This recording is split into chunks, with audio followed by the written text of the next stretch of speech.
Et salut à tous les amis, c'est StyleGeek, j'espère que vous allez bien. Pour ma part, ça va super. Comme vous le voyez, aujourd'hui, on a passé la barre des 25 000 abonnés, donc je tenais déjà à vous remercier aux 25 000 personnes qui me suivent parce que c'est vraiment top. En tout cas, on a créé cette aventure il y a à peu près 1 an et demi maintenant. Donc grâce à vous, on a pu évoluer petit à petit. Vous avez vu que aussi ma ferme a évolué en même temps que la chaîne YouTube, donc ça, ce qui est normal. Mais voilà, c'est déjà très bien en un peu plus d'1 an et demi d'arriver à ce niveau-là d'abonnés grâce à vous. En tout cas, merci à vous. Donc voilà, je vais voir si je fais un petit concours pour les 25 000 abonnés.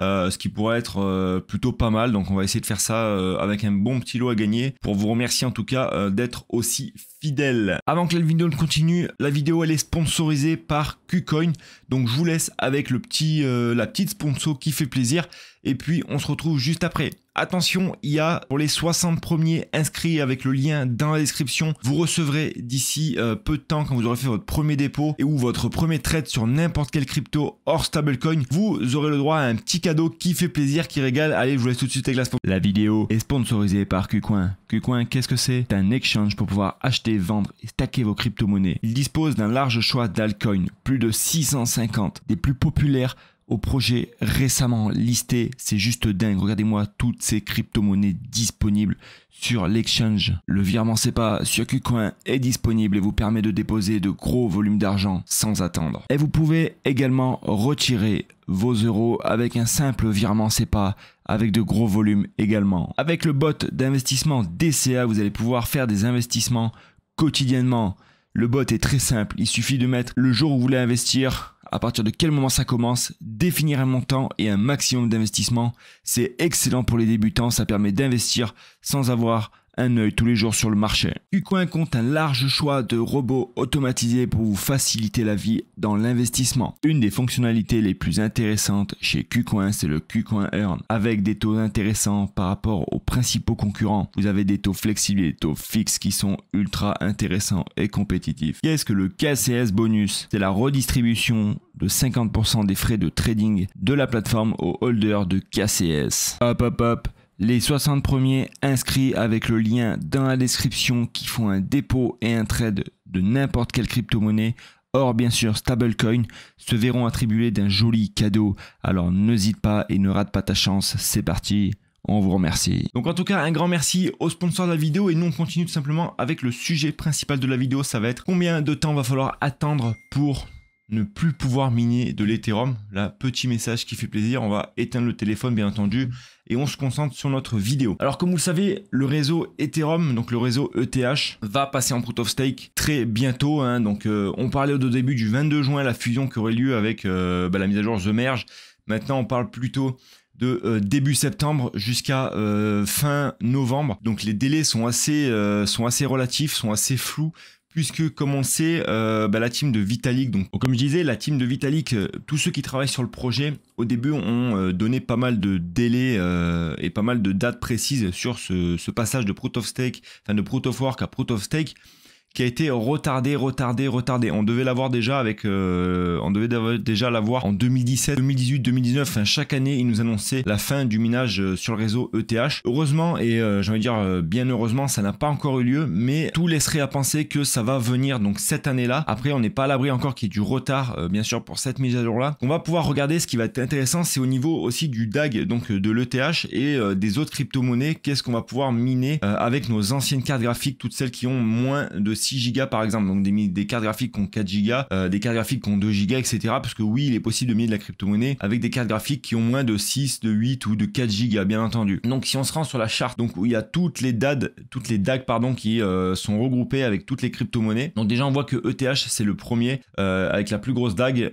Bien sûr il y a Bitcoin après, mais ça rentre pas en compte puisqu'on ne peut pas la miner avec des cartes graphiques, ça va être uniquement que des ASIC. Donc là on s'aperçoit que ETH a un DAG de 4,8 Go. Donc ce qui est déjà c'est déjà gros, c'est déjà énorme, c'est déjà une grosse DAG puisque toutes les cartes de 4 Go et autres sont balayées. On voit également que le 5 Go ici, fameux DAG à 5 Go, le 1er août 2022. Quel va être l'impact pour nous mineurs du passage de The Merge sur le réseau ETH? Tout simplement, ça va signifier que normalement, j'y vais normalement, on ne pourra plus du tout miner de l'ETH. Donc moi, comme j'ai ma théorie qui, je vous en ai fait part dans pas mal de vidéos, pense qu'il va y avoir une transition avec un minage hybride, donc ça va être miné minage et stacking du réseau ETH, et seulement les grosses fermes pourront accéder au minage d'ETH. Enfin, je sais pas comment ça pourrait se mettre en place, mais tout laisse à penser qu'on va y venir vers cette transition hybride en fait du minage et du stacking du réseau ETH. Donc si c'est pas le cas, ce qui va se passer, c'est qu'on pourra plus du tout miner de l'ETH, comme vous le savez, je vous l'ai dit dans plusieurs vidéos, tout le monde en parle. Et donc qu'est-ce qu'il va falloir faire? Il va falloir passer sur une autre crypto-monnaie, rentable ou non pour le moment. Ça, on le découvrira au moment où on pourra passer nos machines sur une autre crypto-monnaie. Vous pouvez déjà d'ores et déjà transiter sur d'autres crypto-monnaies qui sont beaucoup moins rentables, mais vous allez pouvoir accumuler pas mal de tokens avant cette transition, bien entendu. Donc ensuite, si on continue avec les DAG des crypto-monnaies, donc on s'aperçoit qu'après on descend vite, on est à 3 Go 7, 3 Go 5, 3 Go 5, 3 Go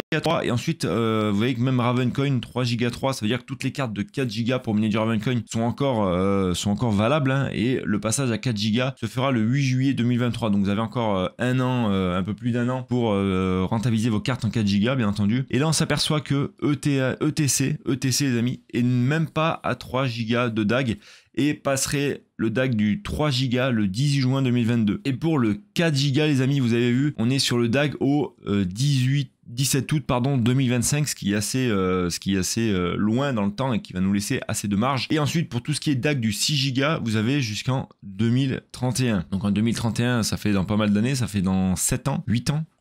Et ensuite si on descend, on voit qu'on a plein de petites cryptos. Et la crypto pour le moment qui est référencée comme 21e et qui a un DAG assez moyen, elle est même pas à 1,2 giga, donc le DAG est juste fou. Et vous voyez que cette crypto-monnaie, c'est marqué qu'on peut la miner jusqu'en 2147. 2147, j'aurai quasiment 154 ans. J'espère être toujours vivant d'ici là pour pouvoir miner la crypto-monnaie. Enfin bon, mais c'est juste après voilà, après ça peut aller beaucoup plus vite pour le DAG, mais d'ici là, on aura largement le temps de se voir venir les amis. Ensuite, ce que je voulais vous montrer, c'était le graphique de difficulté, parce que comme vous savez, il y a eu une première bombe de difficulté qui a été lancée sur le réseau ETH, qui est juste là, vous voyez. On est à 14,41 pétaflops de puissance, qui est juste énorme. Pour rappel, quand j'ai commencé à miner la crypto-monnaie, on était en février 2021, donc janvier-février, on avait une puissance sur le réseau de 4,11 pétaflops de puissance. Donc c'est juste énorme. On a fait x4 quasiment. Ouais, allez, x 3,5. Donc c'est juste dingue. Avant, pour rappel, avec 350 MH, je faisais 0,2 ETH par semaine. Par semaine, ouais, tous les 14 jours. Ce qui était énorme. Et maintenant, avec quasiment 4 GH, je fais 0,2 ETH tous les 3 jours et demi. Donc j'ai fait x10 en puissance, mais par contre le paiement il est pas fait, ça n'a pas fait x10 les amis, ça je vous le dis direct. Donc ça c'est bien quelque chose aussi qui est à prendre en compte lorsque vous allez vous lancer à miner sur le réseau Ethereum, pardon. Pensez à vérifier la difficulté à l'heure où vous vous lancez pour la comparer dans le futur et pour voir tout ce que ça a engendré derrière, puisque là vous voyez que on est quasiment à bientôt 15 pétaflops de puissance. Il y a encore une autre bombe de difficulté qui devrait arriver d'ici là. Par contre vous voyez qu'on est le 20 mai, normalement la mise à jour, la transition devrait se faire le 22 juin. Après c'est comme je le dis, c'est toujours avec des pincettes à prendre, puisque bien entendu ils annoncent ça depuis 2017, donc forcément ils sont un peu moins pris au sérieux depuis tout ce temps. Mais on va y venir forcément, il va y avoir cette transition qui va être effectuée. Après, il y a quelque chose qui est très important, il faut bien penser qu'il n'y a pas que de l'Ethereum, de l'ETH à miner. Il y en a beaucoup qui pensent qu'une fois que la mise à jour ETH et la mise à jour The Merge vont avoir lieu, le minage de crypto-monnaies va être fini. On parle que de minage d'Ethereum, mais vous pouvez miner des centaines d'autres crypto-monnaies derrière. Alors bien sûr, je le répète, pas avec le même taux de rentabilité, mais avec un taux de rentabilité qui va être évolutif et qui va normalement devoir augmenter, vu que tous les mineurs vont devoir changer de crypto-monnaie par la suite, puisque la plus grande partie des mineurs est sur Bitcoin et Ethereum. Et bien sûr, il y en a d'autres qui sont sur d'autres crypto-monnaies, mais actuellement, les plus rentables, c'est Bitcoin et Ethereum.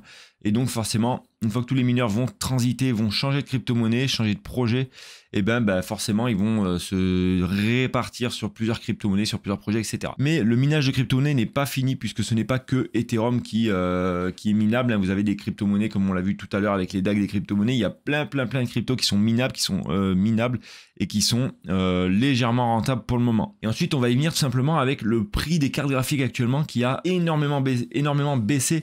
Là, je vous prends pour exemple, du coup, PC Component, de cartes graphiques, d'informatique en Espagne, hein. C'est un peu le leader, c'est un peu le LDLC en France, où on retrouve des prix qui sont tout bonnement, j'ai envie de dire, excellent. Par rapport à il y a 6 mois à peu près, on avait des cartes graphiques, par exemple une 3060 qui était non LHR. Maintenant, comme elles sont toutes débridées, peu importe LHR ou non LHR. Mais là, si on prend l'exemple d'une 3060, donc là qui est en promo, au lieu de 519 €, elle est tombée à 449 €, ça nous fait moins de 10 € du MH, c'est excellent. Pour rappel, il y a 6 mois, quand vous voulez acheter une 3060 qui était non LHR par exemple, ou même une 3060 Ti, c'est des cartes qui sont trouvées dans des 700 jusqu'à 900, jusqu'à 1000 € suivant les modèles. Une 3080 c'était pareil, non LHR ça se retrouvait 1700, 1008, 1009, alors que maintenant une 3080 qui est LHR qui sort 100 MHz, vous allez la retrouver à moins de 1000 € si vous êtes vraiment bon et si vous savez bien fouiller. C'est pareil pour les 1660 Super, j'en ai vu là tout à l'heure des 1660 Super qui étaient à 319 € alors qu'à l'époque on les retrouvait aux alentours des 450, 500, 600 €, c'était juste fou. Donc il y a encore de très très bonnes affaires à faire les amis. Et ça, va falloir prendre en compte que le prix des cartes ne fait que baisser. Plus on va se rapprocher de la date forcément de la mise à jour du réseau ETH, plus les prix des cartes vont chuter. Pourquoi? Puisqu'il y a beaucoup moins de demandes sur ces cartes-là. Donc forcément, plus il y a de demandes, plus les prix augmentent. Moins il y a de demandes, plus les prix reviennent à la normale petit à petit en fait. Et ça, c'est quelque chose qui est très bien pour nous et pour toutes les personnes qui veulent se lancer actuellement. Donc voilà, il faut prendre tous ces paramètres en compte, la mise à jour qui arrive, le prix des cartes qui baisse, la difficulté qui est en train de monter et forcément un arrêt du minage d'Ethereum ou un passage hybride, donc minage et stacking. Mais il faut bien penser qu'il n'y a pas que ces crypto-monnaies-là à miner, il n'y a pas que le Ethereum et le Bitcoin, il y en a plein d'autres derrière, des projets qui vont même arriver fraîchement sur le marché. Donc en tout cas, il faut rester connecté, il faut rester à l'affût des dernières nouvelles. Mais voilà, en tout cas, la vidéo est faite pour vous dire que le minage d'Ethereum, le minage de crypto-monnaies de base, ne sera pas fini après la mise à jour. Il y aura encore d'autres crypto-monnaies à miner. Allez, en tout cas, je vous remercie d'avoir regardé la vidéo. C'était StayGeek et je vous dis à très bientôt. Ciao, ciao.